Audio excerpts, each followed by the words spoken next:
Szukając nowego samochodu zawsze musimy wybierać pomiędzy osiągami, prowadzeniem, wyglądem oraz jego praktycznością. Jest bardzo mało samochodów, które łączą te wszystkie elementy razem. Jednak teraz pojawił się nowy gracz, który nie tylko scala to wszystko ze sobą, lecz również może być jedną z najlepszych propozycji, jaka aktualnie jest na rynku. Ja nazywam się Michał Śniadek, to jest kanał Cartez i dziś zapraszam Was na test nowego BMW M3 Touring, a zanim przejdziemy dalej, zachęcam Cię do subskrypcji kanału, abyśmy mogli dla Was testować coraz lepsze samochody. Dzięki.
Jeśli chodzi o stylistykę, to uważam, że ten samochód wygląda po prostu fantastycznie, szczególnie w tej specyfikacji z tym zielonym kolorem, karbonowymi wykończeniami, kufrem dachowym pod kolor samochodu. Auto wygląda jak ostateczna wersja rodzinnego samochodu na urlop w górach. Względem zwykłej trójki mamy tutaj wiele zmian. Po pierwsze, nowy zderzak z wielkimi wlotami powietrza, centralnie prawdziwymi przelotami powietrza na bokach, pionową atrapę chłodnicy, która jest bardzo kontrowersyjna. Jednak teraz, po tym czasie, jak ten samochód został zaprezentowany, myślę, że ten samochód będzie się podobał większości z Was. W M3 i M4 atrapa chłodnicy jest przedzielona w kolorze nadwozia, a przednie światła są identyczne jak w M4. Nasz dzisiejszy egzemplarz jest również doposażony o wiele dodatkowych elementów z serii M Performance, czyli mamy karbonowe wykończenie przedniego zderzaka, dodatkowy karbonowy splitter, a także lotki na zderzaku. A gdy spojrzymy na samochód z boku, od razu widzimy, że nie jest to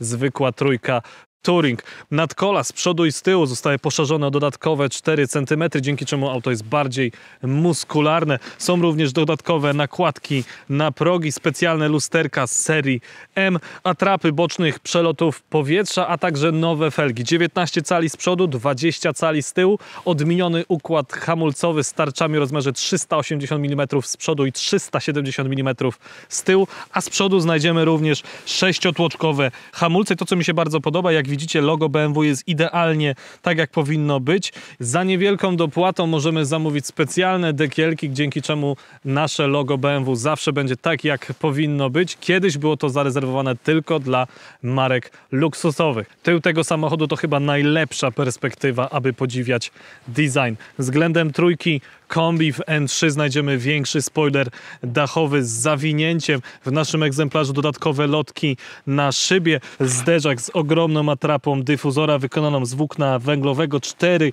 końcówki układu wydechowego. M3 Touring posiada wielofunkcyjną klapę bagażnika, w której możemy otworzyć tylko górną część i szybko zapakować nasze zakupy, lub możemy oczywiście otworzyć całą klapę. Unosi się ona elektrycznie, a pojemność wynosi 500 litrów, czyli jest to 20 litrów więcej niż w sedanie. Jednak tutaj mamy kombi, możemy nasze rzeczy zapakować aż po dach, więc praktyczność jest na wyższym poziomie.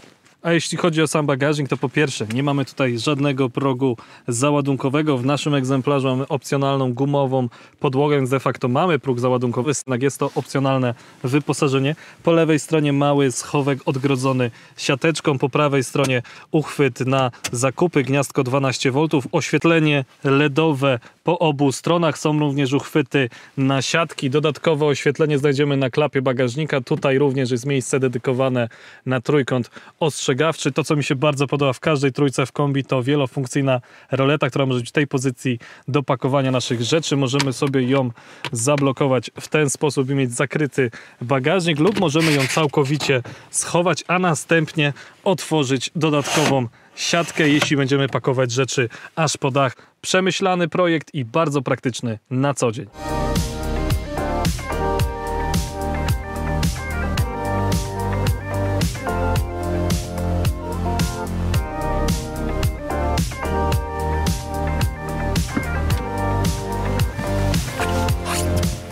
I witam Was już we wnętrzu nowego BMW M3 Touring. Wnętrzu, które przeszło małą metamorfozę względem tego, co pokazywałem Wam ostatnim razem w BMW M3. Teraz po faceliftingu znajdziemy tutaj dwa wielkie wyświetlacze i nowy system iDrive. Jest on bardziej skomplikowany i mniej intuicyjny niż to, co było w jego poprzedniej generacji. W BMW M3 jest on troszeczkę inny. Po pierwsze, mamy nową skórkę od zegarów, a za kierownicą możemy wyświetlać kilka dodatkowych informacji, m.in. stoper, wskaźnik przeciążenia, informacje o silniku, aktualną konfigurację czy informacje o wykorzystaniu maksymalnego momentu obrotowego i mocy silnika. W tunelu środkowym włókno węglowe, otrzymujemy je w standardzie. Inny lewarek skrzyni biegów z przeszyciami w kolorystyce M. Czerwony włącznik silnika. Dodatkowe przyciski do konfiguracji. Włókno węglowe również na desce rozdzielczej ze srebrnym wykończeniem. Mamy tutaj wiele możliwości personalizacji tego samochodu. Po pierwsze, mamy 3 podstawowe tryby jazdy: drogowy, sportowy oraz torowy. Możemy również ten samochód skonfigurować i ustawić według własnych preferencji, w jakim trybie ma działać silnik, jak ma być zestrojone podwozie, układ kierowniczy, układ hamulcowy, a także skonfigurować napęd na wszystkie koła, czy ma być w trybie standardowym, sportowym, lub możemy odłączyć przednią oś i mieć samochód tylno-napędowy. Te konfiguracje możemy zapisać do tak zwanych M1 i M2, które mamy na kierownicy. Możemy szybko włączyć daną konfigurację tego samochodu. Gdy wejdziemy w szczegółową konfigurację M1 lub M2, to mamy tutaj również możliwość dostosowania kontroli trakcji, włączyć lub wyłączyć start-stop, a także włączyć głośniejszy układ napędowy. Możliwości personalizacji tego samochodu są ogromne. Wracając do wnętrza, w naszym egzemplarzu mamy standardowe fotele sportowe, kubełkowe, jednak takie dość proste. W ostatnio prezentowanym Wam M3 mieliśmy tam fotele karbonowe.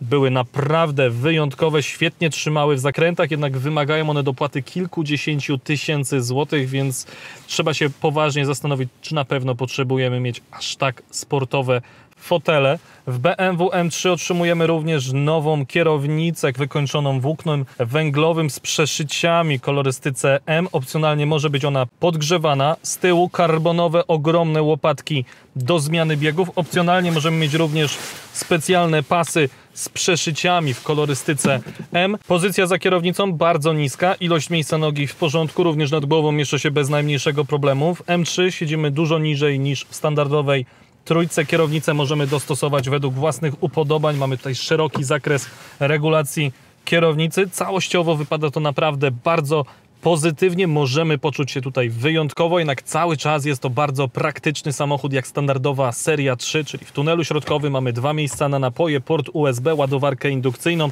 podłokietnik z dużym schowkiem. Kolejny schowek znajdziemy w tym miejscu. Butelkę wody spokojnie litrową, 1,5 litrową zmieścimy w drzwiach. Fotele są elektrycznie regulowane, mogą być one podgrzewane i wentylowane. Bardzo komfortowy samochód na co dzień, pomimo że mówimy o prawdziwie sportowym aucie.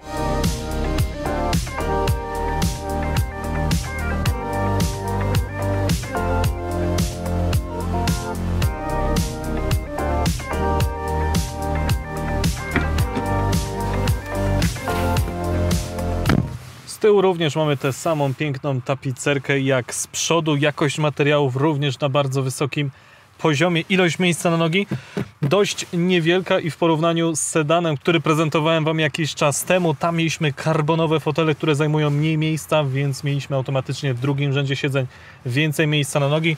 Na wysokość mieszczę się bez najmniejszego problemu. Powiedziałbym, że jest podobnie, troszeczkę lepiej niż ostatnim razem. Z praktycznych rozwiązań mamy własny panel od klimatyzacji, 2 porty USB. Niestety w oparciach przednich foteli nie mamy żadnych miejsc na odłożenie naszych rzeczy. W drzwiach miejsce na odłożenie butelki wody. Jest również podłokietnik z 2 miejscami na napoje. Dość miękki, jak najbardziej w porządku. Skrajne miejsca mają Isofixy i podobnie jak z przodu pasy mają specjalne przyszycia w kolorystyce M.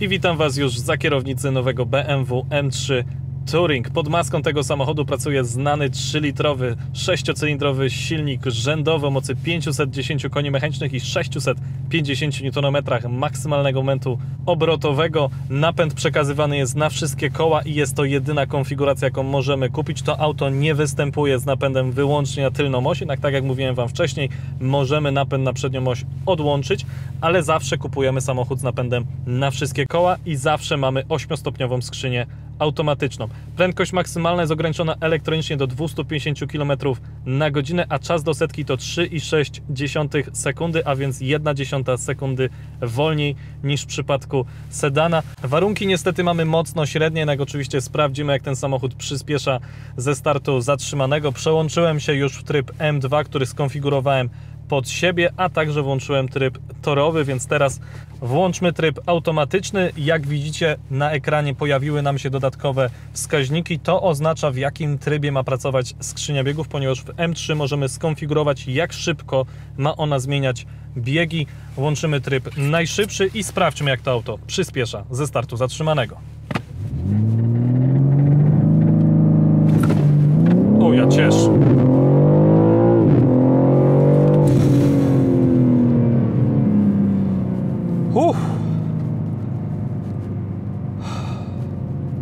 Ale to jest potwór.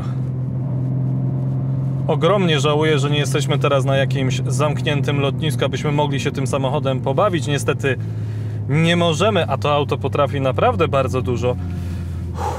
Ale to jak przyspiesza to ze startu zatrzymanego.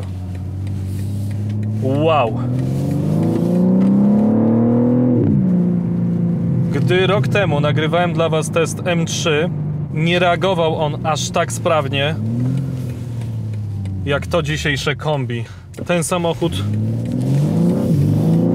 to potwór.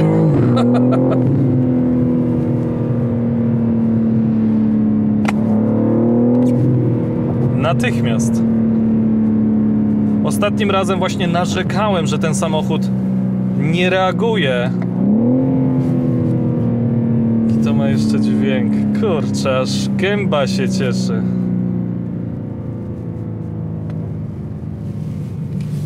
Dużo lepszy jest niż ostatnio prezentowany Wam sedan w Competition.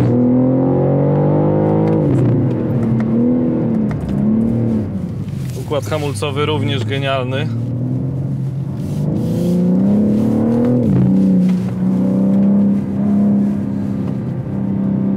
Jak to się trzyma drogi.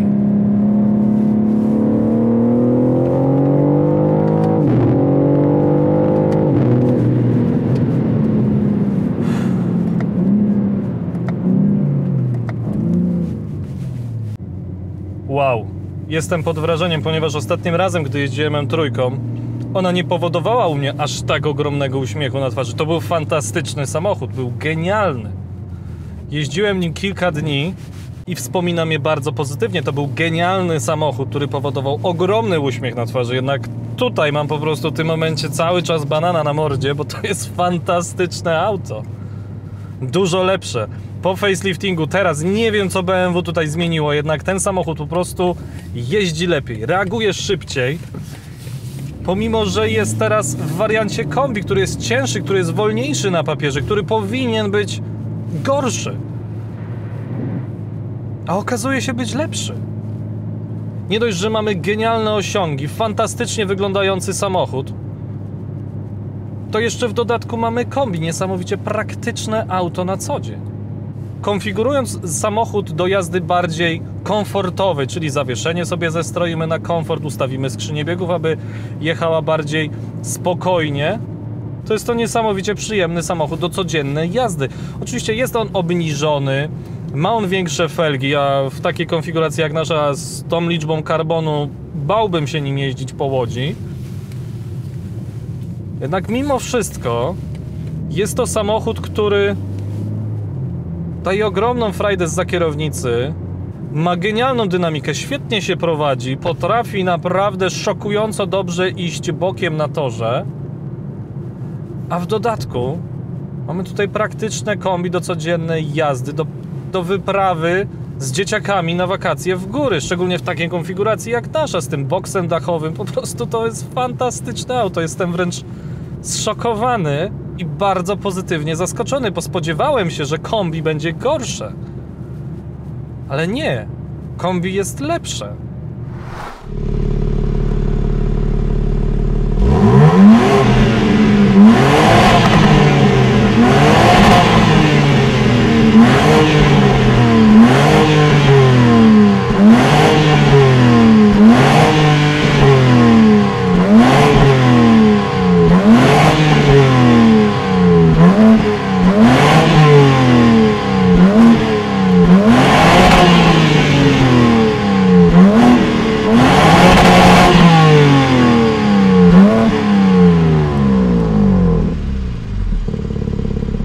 Jeśli chodzi o spalanie, według producenta ten samochód powinien średnio zużywać około 10 litrów na każde 100 km, co jest wynikiem bardzo mało osiągalnym.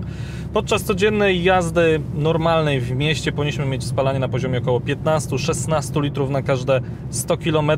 Jeśli się jednak postaramy i będziemy tym samochodem jechać bardzo spokojnie w trasie, tak jak ja jechałem tym samochodem w trasie, ponieważ ten samochód jest tak skonfigurowany i z tym boksem dachowym wręcz wymusza jazdę bardzo spokojną, i na autostradzie, gdy jechałem około 110-120 km na godzinę, na dystansie z Warszawy do Łodzi miałem średnie zużycie na poziomie 9,5 litra na każde 100 km, więc wynik fantastyczny. Oczywiście nikt nie będzie tym samochodem tak jeździł, jednak jeśli będziemy jechać gdzieś na wakacje, no to nie będziemy szaleć, będziemy jechać całą rodziną, wręcz jechać spokojnie. Więc jak widzicie na ekranie, średnie zużycie paliwa w tym samochodzie na dystansie ponad 4400 km to 14,3 litra, ponieważ ten samochód zawsze miał ten boks dachowy i wielu dziennikarzy pojechało nim w góry na wakacje lub zrobić ciekawy materiał z przepiękną scenerią, więc wątpię, by ktoś jeździł tym samochodem bardzo szybko na drogach ekspresowych czy na autostradzie, ponieważ nie jest to zgodne z przepisami, to po pierwsze, a po drugie raczej chcieli oszczędzić paliwo, aby dojechać na miejsce i na miejscu się troszeczkę pobawić. Więc 14,3 litra na każde 100 km wypada fantastycznie, a w przypadku mojego testu od tankowania 14,9 litra na dystansie 260 km, więc wynik jak najbardziej pozytywny. Cena nowego BMW M3 Touring to w tym momencie 485 000 złotych, jednak zawsze otrzymuję napęd na wszystkie koła i wersję Competition, minimalnie drożej niż sedan. Do tego samochodu należy dokupić kilka rzeczy, jak adaptacyjny tempomat, podgrzewanie kierownicy, czy dostęp bezkluczykowy i system kamer 360, więc możemy ten samochód takiej, powiedzmy, standardowej konfiguracji dostać za około 500 000 złotych. W takiej wersji jak nasza, z tym fantastycznym lakierem, z włóknem węglowym i tak dalej, już cena nie wypada tak dobrze, ponieważ jest to 680 000 złotych, ale do tego wliczany jest również boks dachowy i wszystkie inne gadżety, więc jest to drogo. Ale jeśli cena nie gra roli, a potrzebujecie rodzinnego samochodu, który będzie dawał frajdę zza kierownicy, to BMW M3 jest genialną propozycją. Jest to jeden z najlepszych samochodów, jakim jeździłem w życiu. I z czystym sumieniem jestem w stanie go polecić każdemu, kto szuka rodzinnego kombi z małym pazurem. Może nie takim małym. Fantastyczne auto. Zakochałem się w nim. Jeśli mnie byłoby stać, kupiłbym go od ręki, ponieważ ten samochód ma wszystko, czego możemy oczekiwać od samochodu. Dzięki za uwagę. Zachęcam Cię do subskrypcji kanału, jeśli tego jeszcze robisz, polubienia tego filmu i czekam na Twoją opinię na temat nowego BMW M3 Touring w sekcji komentarzy poniżej. Dzięki. Cześć.